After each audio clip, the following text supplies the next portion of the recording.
Hey everyone, welcome back to my YouTube channel cute वांगशन। तो चलो हम आज का पार्ट स्टार्ट करते हैं।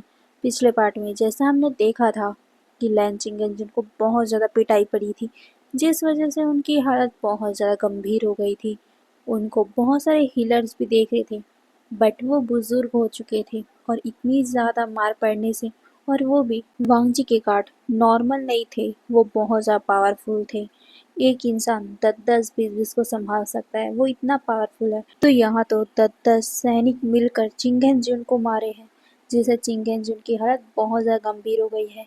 उसकी कई सारी हड्डियाँ भी टूट चुकी हैं, जिसकी वजह से वो पैरालाइज हो चुके हैं और हालत बहुत ज़्यादा गंभीर होने से अब पता भी नहीं चल रहा है कि कितने दिनों के वो मेहमान हैं, क्योंकि कई दिनों से तो वो बेड से उठ ही नहीं रहे हैं।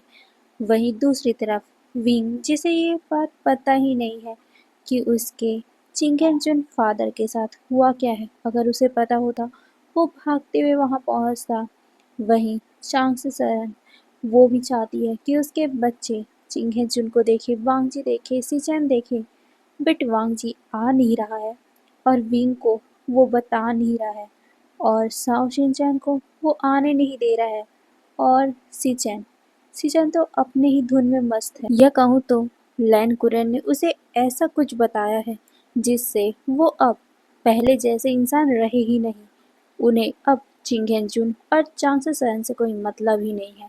वो अपना कुछ अलग ही प्लान कर रहे हैं, वो भी लैन कुरैन के साथ मिलकर। लैन कुरैन जो अब वांगजी को इस गद्दी में रखना नहीं चाहता, क्योंकि अगर वांगजी इस गद्दी पे रहेगा तो उसका बना बुनाया सारा खेल बिगड़ जाएगा। इतने सालों से जो वो प्लानिंग कर रहा है वो सब बिगड़ जाएगा। इसीलिए उसने सिचेन के साथ मिलकर एक प्लानिंग बनाई है जो वो बहुत सालों से एग्जीक्यूट करना चाहता था, अब वो करने वाला है। इसीलिए वो शीजन के साथ और कुछ लोगों के साथ मीटिंग में बैठा हुआ है, वो भी बाहर। हाँ, वो लोग लैंड प्लान के अंदर तो ऐसे मीटिंग को कर नहीं सकते ना, क्योंकि अगर लैंड क्लैन के अंदर ही वो वांगजी के खिलाफ मीटिंग करेंगे तो वांगजी को पता चल ही जाएगा। इसीलिए उन लोगों ने बाहर मीटिंग रखा है। वहीं दूसरी तरफ चांग से सरन, वो चिंगेंजुन के पास बैठी हुई थी। चिंगेंजुन धीरे धीरे करके अपनी आंखें खोलते हैं, बट वो कुछ बोल नहीं पा रहे थे। अचानक ही जब वो बोलने की कोशिश करते, उनके माउथ से बहुत ज़्यादा ब्लड आने लगता है। उस टाइम तक चिंगेंजुन बहुत ज़्यादा वीक हो चुके थे, बूढ़े हो चुके थे। उनको बहुत ज़्यादा मार पड़ी थी, जिसकी वजह से उनका गोल्डन कोर पहले ही वीक था और भी ज़्यादा बुरी तरीके से वो डैमेज हो चुका है, जिस वजह से वो ठीक हो भी पाएंगे कि नहीं ये भी उन्हें पता नहीं। अभी चिंगेंजुन की ऐसी हालत देखकर चांगसेसन बहुत ज़्यादा ही बुरी तरीके से रो रही थी। हीलर भी चिंगेंजुन को देखते हैं। चिंगेंजुन कांपते हुए आवाज़ों से कहता है, बच्चे बच्चे नहीं आए। ये सुनकर चांगसुसैन अपना सर ना में शेक कर दिए। ये सुनकर चिंगेंजुन को बहुत बुरा फील होता है और वो और भी ज़्यादा बीमार पड़ गए थे, जिसे देखकर चांगसुसैन और भी ज़्यादा दुखी हो गई थी। चिंगेंजुन बेड पे लेटे हुए ही बस एक बात बोल रहे थे कि मुझे बच्चों को देखना है, क्या पता किस टाइम मेरा लास्ट टाइम आ जाए। ये सुनकर चांगसुसैन को बहुत बुरा फील होता है और वो चिंगेंजुन को वादा करती है कि वो बच्चों को आपसे मिलाने लेके आएगी। ये बोलकर वो बाहर जाती है। बाहर वो गार्ड से कहती है कि चिंगेंजुन अपने बच्चों से मिलना चाहते हैं, सभी बच्चों से। बट वो गार्ड कुछ भी रिएक्ट नहीं करते हैं, क्योंकि वांग जी ने तो साफ साफ मना कर दिया है ना कि इन लोगों को किसी से मिलने नहीं दिया जाएगा, तो वो कैसे उसका बात टाल सकते। इसीलिए वो साफ साफ इनकार कर देते और वो अपने काम में लग गए थे, जिससे चांगसेसन को बहुत बुरा फील होता है। वो बार बार उन लोगों से कहने लग गई कि चिंगेंजुन की हालत खराब है, उनके बच्चों को उनसे मिलने दो। वांग जी को बोलो कि उसके फादर की तबीयत बहुत खराब है, वो तुमसे मिलना चाहते हैं, वो आएगा। बट कोई फायदा नहीं, क्योंकि वांग जी के तरफ तो ये बात पहुंचाई ही नहीं जा रही थी।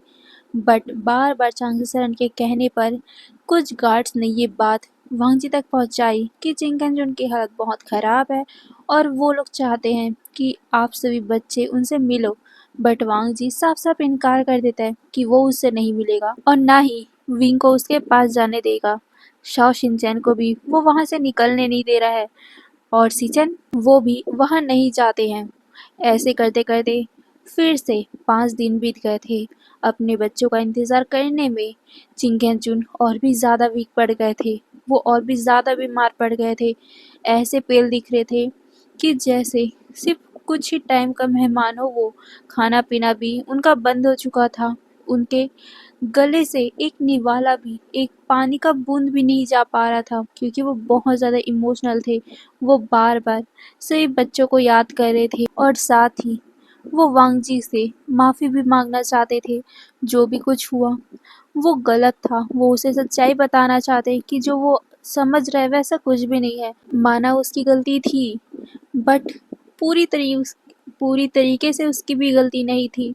इसमें उसकी माँ की भी गलती थी। वांग जी ने सिर्फ एक ही पक्ष का बात सुना है और एक पक्ष की बात सुनकर दूसरे पक्ष को उसने इतना इतना तड़पा दिया। अपने बच्चों को भी वो लास्ट मोमेंट में देख नहीं पा रहे हैं। वो बहुत ज़्यादा ही अपने आप से गुस्सा थे। वो वांग जी को अब बताना चाहते थे। वो लास्ट टाइम पे वांग जी की नफ़रत को अपने अंदर लेकर मरना नहीं चाहते थे। इसीलिए वो बार-बार वांग जी को बुलाने को बोल रहे थे। ये देखकर अब चांगसो सरन रह नहीं पाई और गुस्से में वो वांग जी के घर की तरफ जाने लगती है। बट गार्ड उसे रोकने की कोशिश करते हैं, बट चांगसो सरन तो आज ठान ही चुकी थी कि वो वांग जी से मिल कर ही रहेगी। वो वांग जी से बात करके ही रहेगी। इतनी क्या नाराज़गी है?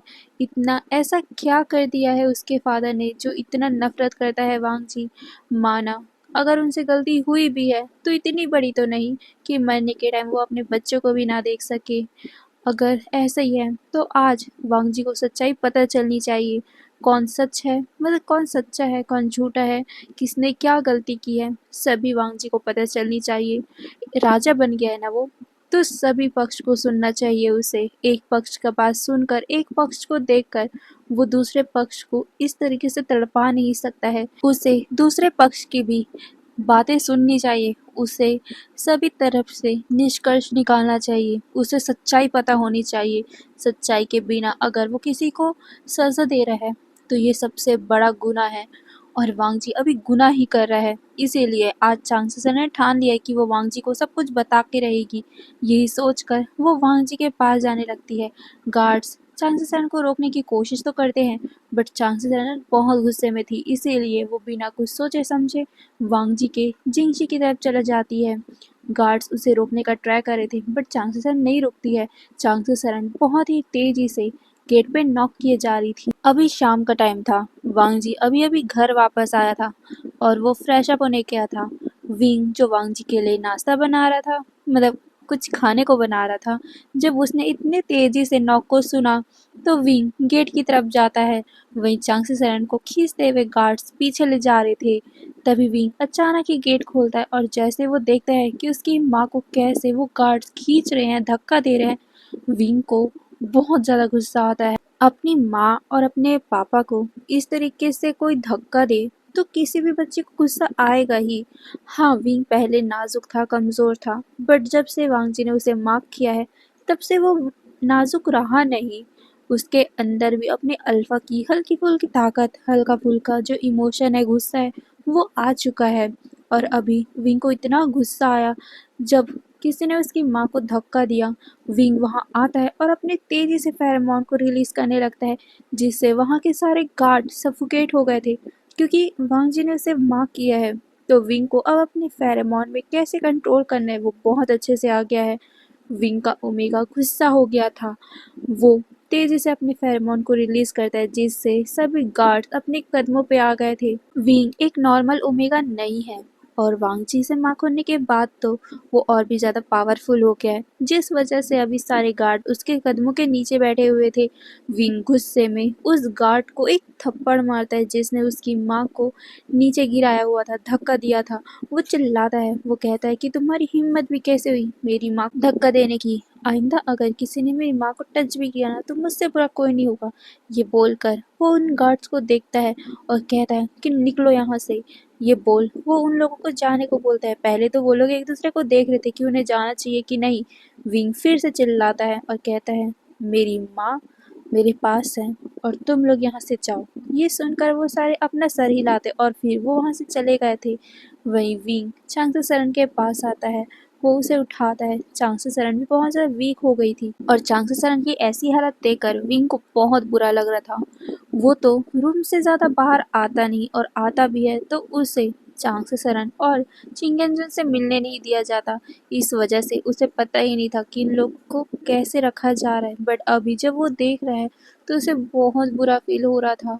वो कहता है, माँ आप ठीक तो हो ना, कितने पतले हो गए हो। ये बोलकर वो उसे टच करता है। बट चांगसे सरन अभी इस बात के लिए बिल्कुल यहाँ नहीं आई थी, इसीलिए वो सीधा पॉइंट पे आती है। वो वांग जी से बात करना चाहती थी, इसीलिए वो विंग से कहती, विंग वांग जी कहाँ हैं। ये सुनकर विंग बताता है कि वो नहाने गए हैं, अभी फ्रेश अप हो रहे हैं। कुछ काम था क्या? क्या हुआ है? आप ऐसे आप रोए थे क्या? आपकी आंखों में ये आंसू क्यों है? आपका फेस इतना रेड क्यों है? माँ क्या हुआ है?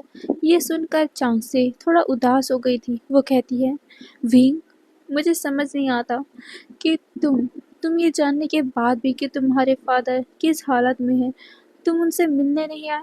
ये सुनकर विंग कहता है, फादर क्या हुआ उन्हें? ये बोलकर वो चांगसे सरन को देखती है, मतलब देखता है। चांगसे सरन उसे कुछ बताती कि तभी पीछे से वांग जी आ जाता है। वांग जी चांगसे सरन को विंग के साथ देखकर बहुत ज़्यादा गुस्से में था। वो विंग को अपने पास खींच लेता है। वो कहता है, आपकी हिम्मत भी कैसे हुई मेरे घर के पास आने की। ये सुनकर चांगसे सरन वांग जी से कह रही, वांग जी मुझे तुमसे बात करनी है। बट वांग जी कहता है, मुझे कोई बात नहीं करनी है, आप निकलो यहाँ से। ये बोलकर वो विंग को लेकर वहाँ से जाने लगता है। बट चांगसे सरन इस बार बिल्कुल भी बात किए बिना जाने वाली नहीं थी, इसीलिए वो वांग जी के पीछे आती उसका हाथ पकड़ लेती है, जिसे देखकर वांग जी को इतना गुस्सा आता है कि वो पीछे पलटकर उन्हें मारने वाला था। बट विंग बीच में आ जाता है। वो कहता है, गगा ये मेरी माँ है। ये सुनकर वांग जी कहता है, इसीलिए मैंने अपने आप को कंट्रोल में रखा है, इन्हें यहाँ से जाने बोलो। इन्हें देखते ही मुझे गुस्सा आता है, मुझे नफरत है इन लोगों से, निकल जाने बोलो यहाँ से। ये बोलकर वांग जी विंग को देखता है और फिर चांगसे सरन को। विंग चांगसे सरन को देखता है। चांगसे सरन कहती, मैं नहीं जाऊंगी, मुझे तुमसे बात करनी है, आज मैं बात किए बिना नहीं जाऊंगी यहाँ से। ये बोलकर वो चिल्लाती है। विंग इन दोनों के बीच में फंस चुका था, वो किसकी तरफदारी करे। वांग जी जो इतने गुस्से में है, उसे शांत करना ज़्यादा इम्पोर्टेंट है, नहीं तो वो कुछ भी कर सकता है। वहीं उसकी माँ, वो उसे समझाए तो कैसे समझाए, उसकी माँ तो समझने का नाम ही नहीं ले रही। वो जिद पे अड़ी है कि वो वांग जी से बात ही करके रहेगी। चांगसे सरन चिल्ला कर बोलती, वांग जी तुम कैसे बेटे हो? तुम्हारे फादर वहाँ जिंदगी और मौत से लड़ाई करे और तुम यहाँ ऐश कर रहे हो। ये सुनकर विंग शॉक हो गया था। क्या? उसे इस बारे में पता क्यों नहीं है? ये बोलते हुए या सोचते हुए वो शॉकिंग रिएक्शन के साथ वांग जी को देखता है। वहीं वांग जी विंग को देखता है। वो अपनी नजर चुराने लग गया था क्योंकि उसे समझ में आ रहा था कि विंग क्या सोच रहा है। असल में वांग जी ने इस बारे में विंग को बताया ही नहीं था कि चिंगेन जुन की तबीयत खराब है, वो बहुत ज़्यादा बुरी कंडीशन में है। विंग कहता है, गगा ये क्या बोल रहे मम्मा? माँ ये बोलकर वो चांगसे सरन को देखता है और कहते हैं, आप क्या बोल रहे हो? क्या हुआ है बाबा को? ये सुनकर चांगसे सरन वांग जी की तरफ देखती है और कहती है, क्या मतलब है विंग? इतने दिन हो गए हैं तुम्हारे फादर की तबीयत खराब हुए और तुम्हें पता भी नहीं है इस बारे में। ये सुनकर विंग कहते हैं, नहीं क्या हुआ है? ये सुनकर चांगसे सरन वांग जी को एक अजीब ही लुक के साथ देखती और कहती है, तुमने विंग को बताया नहीं कि उसके फादर का कितना बुरी तरीके से तबीयत खराब है, कि वो अपनी आखिरी सांसें गिन रहा है।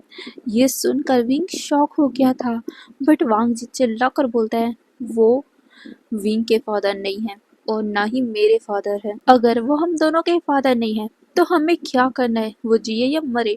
ये सुनकर विंग शॉक हो गया था। विंग चिल्ला कर कहता है, गगा